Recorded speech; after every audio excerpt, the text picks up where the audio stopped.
Zhang Yi was determined to solve the issue with the students in Sujiakun. Including Liang Yue, he proceeded step by step. Just now, Zhang Yi had deliberately asked Lu Karen to question her teacher, Liang Yue. Zhang Yi did this intentionally to help Liang Yue realize some problems. However, Liang Yue still tried to convince Karen. She always felt that letting those students go was like killing them herself. If she really had to do that, it would cast a shadow on her heart for the rest of her life, and she wouldn't be able to forgive herself. The two were in a very awkward situation. Seeing this, Zhang Yi immediately stepped forward to mediate. After all, Liang Yue had said everything for a reason. If you force her again, it's probably not worth the cost. Zhang Yi then pulled Lu Karen aside, giving Liang Yue a reassuring look. His intentions were clear. I'll help you educate your students next and help them resolve their issues. Seeing this, Liang Yue had mixed feelings. She was once again warmed by Zhang Yi's approach, and felt grateful to him for understanding her difficulties. In short, Zhang Yi had become very important to her. On the other side, Zhang Yi led Lu Karen to the underground studio. Meeting Liang Yue just now was incidental. The main task was to repair the outer walls of the shelter as soon as possible.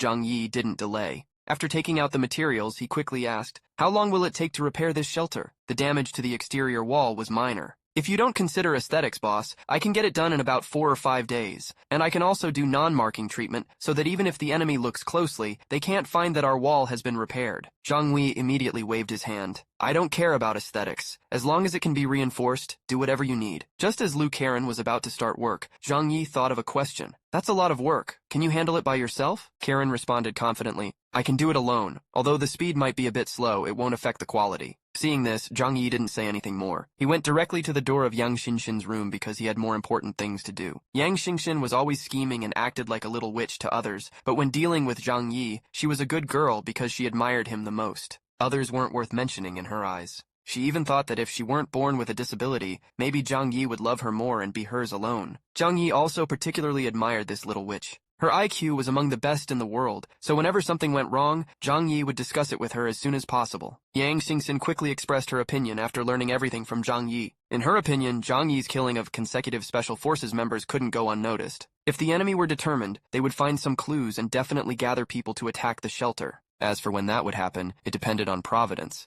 Zhang Yi just smiled faintly. It made no difference to him because he wasn't afraid of their attack. After all, the enemy didn't have any heavy weapons. At most, they could just make it impossible to go out. Anyway, he had a lot of food on hand. If the enemy wanted to fight him, they would regret it. Yang Xingxin agreed. After all, those people were rebel leaders, and they definitely couldn't get a weapon like an earth-penetrating bomb. The most urgent problem was how to use these people to solve the issue with the students in Sujiakun. She always hated those selfish people. If it weren't for Liang Yue doing her best to protect them, it's very likely that Yang Xinshin would have played them to death. Instead, it had now become Zhang Yi's trouble. Therefore, Yang Xinshin was naturally going to do her best to help him find a solution. However, Zhang Yi said that this was extreme. If you're not careful, you're going to create a cruel hatred. So to be safe, we must wait for the right moment. Just then, Zhang Yi took out a signal device from his space. Yang Xinshin was still wondering why he suddenly took this thing out. Meanwhile, Zhang Yi didn't keep her waiting long. He found a power source in the corner and turned on the shield because he knew that to completely deal with those students, the next steps were crucial. Zhang Yi took out a satellite phone from a compartment Yang Xinshin didn't understand. She watched him intently, curious about what he was doing. Then Zhang Wei explained that the phone was captured from Sheng base. As he spoke, Yang Xinshin understood his intentions immediately. Only she could decrypt the information on the phone. With it, the secrets of the opposing base could surface. Yang Xingxin immediately began to operate, knowing that any delay could be detrimental. The quicker she learned about the enemy, the better she could protect friendly forces. Plus, it was her favorite thing to do. Meanwhile, at the Baofeng refinery, even after the end of the world, the factory had not stopped refining. The temperature around the building was higher than anywhere else. In this place, 2 men with blue strands were tied up with rope, trembling not from the cold, but from fear of the woman in front of them. This factory was part of the Yangsheng base, where a defection incident had just occurred. 5 people fled simultaneously. 3 were killed on the spot, and the 2 on the ground were captured by the soldier in front of them. Xiao Honglian was extremely angry. She had 99,999 kinds of torture in mind, wanting to make an example of those who dared to defect. However, a question nagged at her. Why did these people run away? They had to work, but at least they weren't freezing or starving. As she approached them, they collapsed in fear, kowtowing and begging for mercy, hoping she might show some leniency. Seeing their fear, Xiao Honglian snorted coldly. Why be a traitor? Where were you planning to escape to? The two men exchanged a glance but remained silent. Xiao Honglian mocked them. Are you going to defect to the snow sect? What kind of spell did that hypocritical woman cast on you? The men, too terrified to answer, continued to beg for mercy. Their silence was a tacit admission of their plans. Losing patience, Xiao Honglian turned to her deputy. I heard you recently developed a new technology. What is it? Zhuge Qingting smiled slightly. Our Ministry of Science and Technology has developed a dog chain bomb. Just put this leash on the slaves. If anyone tries to escape, we can detonate it remotely within 10 kilometers. The explosive content is small but fatal. Xiao Honglian couldn't wait to test this new device. She arranged for the soldiers to bring one for each captive and took the controller. As Zhuge Qingting explained the operation process, Xiao Honglian listened carefully. She smiled slightly. This is a good thing. Let's see if it works as well as you say. She addressed the two slaves. I'll give you 10 minutes to run. If the device doesn't kill you, you're free. The two men, understanding their fate was sealed, ran desperately towards the door, hoping the device might malfunction. They believed that if they ran far enough, they might survive. Minutes passed, and Xiao Honglian, growing impatient, pressed the detonation switch. From the intercom, she heard that one collar had successfully detonated, but the other failed. Xiao Honglian's face darkened. These researchers are useless. When will they meet the standard of Zishan base? She waved at Zhuge Qingting. Let the one who wasn't blown up escape. If he reaches the snow sect's territory, it shows he was meant to survive. Moments later, Xiao Honglian turned her anger towards the scientists responsible for the faulty device, ordering them to be locked in a small dark room for reflection. Just now, Zhuge Qingting has been helping Xiao Hong practice points all the way. Analyzing the reason for the experiment's failure, it is not difficult to know from his mouth that their scientific staff is really uneven. Since the end of time, all the world's top experts have been recruited by the military. The good people have been taken away, and only a few remain. They have to go to nearby universities and research institutes to select some talents. Zhuge Qingting is also very helpless. A fool brother Lida can do it now. It's not easy. After listening to his analysis, Xiao Honglian's mental arithmetic is better, but she can't help complaining about the slaves. These slaves are all unfamiliar white-eyed wolves. How would they escape if they didn't think about it every day? How could I have worked so hard? Are you sad? Even if they escape to Bai Sui Jiao? So what? Not being used as nourishment by that hypocritical woman? They won't know how they died. Boss, you don't have to worry. This situation is only temporary. Xishan district is a big piece of fat. As long as we can chew down one, our current situation can be alleviated. I also know the current source of everything is due to lack of materials. But if we want to take down the Xishan district, the first point is to stabilize your lair. Therefore, it is necessary to let those researchers speed up the research process. Only then can our plan proceed effectively. The classical Zhuge Qingting nodded. He had already thought of several countermeasures in his mind. The explosive collar must be put into use as soon as possible. Security can be temporarily ignored to ensure they can detonate at any time. This is the only way to threaten those slaves.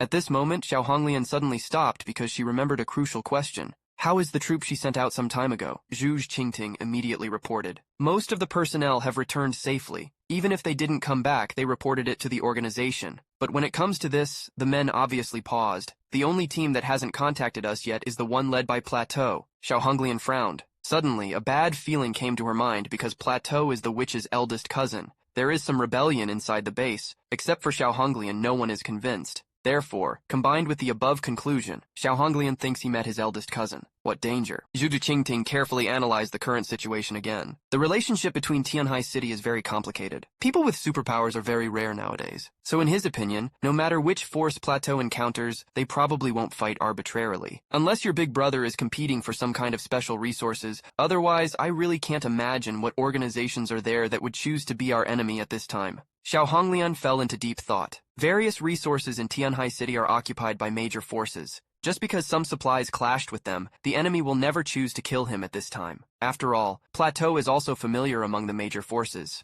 At this moment, Zhuge Qingting's words made her nervous. I don't think people from other forces will touch us because Chaoyu base is not our opponent, and Qingpu base doesn't offend me. I'm not a prisoner's signal. So, if Brother Plateau is really unfortunate, the suspicion of Beishu Cut is undoubtedly the greatest. Hearing the man say that, Xiao Honglian also agreed with this point of view. She commanded the soldiers to continue contacting Plateau. It is necessary to contact him. If you really can't get in touch, then what they guessed may become a fact. At this moment, Xiao Honglian's face was ashen because what she's most worried about is the group of defeated acupoints. If the other party is desperate, they will also kill Plateau. That means there is a high probability of declaring war. If that's the case, it must be a fierce battle for Yangsheng base. Even the entire pattern of Amami City will be impacted. Just when Xiao Honglian was still thinking, a soldier ran over. Boss, after our investigation, Hongyuan Material Factory has been destroyed. Most of the supplies inside have been emptied. The main thing is no trace of anyone was found around the factory building. Even Captain Gao and the car they were driving also disappeared. Xiao Honglian was shocked by this information. It was even a little scary for her. She was very sure Plato is definitely dead. In the next second, Xiao Honglian emitted a strong, killing blow. She knows if it doesn't work out, others will surely follow suit. Her own sphere of influence will be eaten up by these people. Xiao Honglian sent out 3 questions. Don't we all have positioning devices in our cars?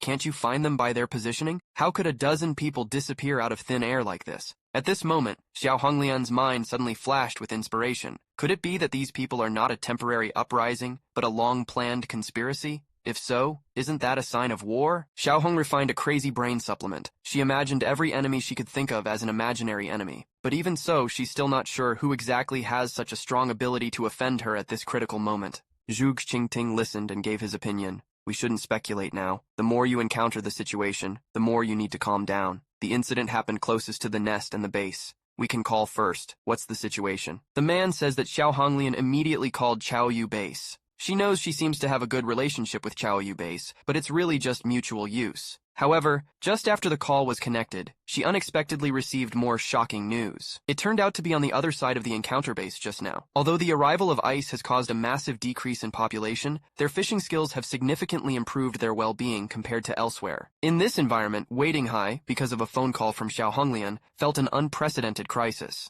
Xiao Honglian's tone clearly showed doubt in him, causing his face to immediately darken. He expressed that the death of the plateau had nothing to do with him, and questioned Xiao Honglian because someone at the base had also disappeared 2 days ago. He didn't know who did it either. Xiao Honglian was a little surprised to hear the news, but didn't really believe Wei Dinghai. She asked where exactly his person was. Wei Dinghai told her the truth, explaining everything carefully because he also wanted Xiao Honglian's analysis to uncover the truth. Our couple was dispatched but also disappeared. I don't think it's a coincidence. After listening to his explanation, Xiao Honglian's eyes became much clearer. Since both sides encountered enemy attacks at the same time and all disappeared in the same place, there's a high possibility it's that sect. They had to think of a way. Just like that, the two decided to join forces to deal with the Baishu cult. Both Wei Dinghai and Xiao Honglian had long been displeased with the Baishu cult. Even if it turns out they didn't do it, they could take the opportunity to vent their personal anger. They began conspiring against the defeated Snow sect. Little did they know, after the Baishu cult found out about this, they were calm. They were enjoying hot pot and singing songs at home when suddenly someone came in and flipped the table. It was amazing. The real culprit, meanwhile, was leisurely building his ice and snow corridor by the new river. If Zhang Yi could learn of this situation by accident, he would probably laugh in his sleep. Even if they chose this time to attack, Zhang Yi was not too worried. The new Jiang defense line was nearly complete, with all arrangements made. Zhang Yi had heavy weapons on the city walls, remodeled by Yang Xinxin and Lu Karen. Zhang Yi didn't need to operate on site. He only needed to move the computer to attack, using pure modern tactics. At the same time, Lu Karen completed the restoration of the shelter's exterior walls. She told Zhang Yi the good news, and looking at everything in front of him, Zhang Yi felt much more relaxed. But the more he relaxed, the more he didn't let down his guard. He wasn't afraid of foolish men, but of unusually calm opponents. Little did he know, the enemy wasn't too cautious, just unaware of Zhang Yi's presence in the shelter. To celebrate the completion of the villa line, Zhang Yi and several others held a simple celebration party at home. At this moment, Liang Yue suddenly remembered she hadn't delivered food to the students today. Zhang Yi immediately took food for 10 people from one space. Just as Liang Yue was about to go out, Yang Xinxin said, "Teacher Liang, don't you look very good? Did those classmates speak ill of you again?" Before Liang Yue could answer, Yang Xinxin leaned forward and held Liang Yue. "Miss Liang, you really shouldn't worry about them anymore. These people are not worth it at all." Seeing Liang Yue like this made Xinxin uncomfortable. "Let me say something heartfelt. You have sacrificed so much for us. Even if something really happens to us students one day, it's definitely not your responsibility. You really should take a break." Zhang Yi watched Liang Yue's lonely back, smiling inside. Liang Yue was suffering from joy every day, with Kiran's mental attacks continuing. He wanted to see how long Liang Yue could hold on. During every training session, Zhang Yi greeted Liang Yue, aiming to completely remove her defenses. Today, Zhang Yi suddenly asked Liang Yue, "If you are really worried about the students' safety, bring them to live near the shelter." Liang Yue was stunned, not expecting Zhang Yi to say this. She thought for a moment but didn't respond to his idea. She had talked a lot with Xinxin and Kiran. If she rashly took these students over, it would hurt them both a lot. After all, the students' lives were progressing step by step without any apparent danger. "I decided to let them have good practice in Sujiakun." Zhang Yi nodded with a smile. "It seems I am overthinking. The world is still beautiful. As long as we are dedicated to good, tomorrow will be full of hope." Seeing Zhang Yi like this, Liang Yue couldn't help but smile. Little did she know she was tricked by Zhang Yi again.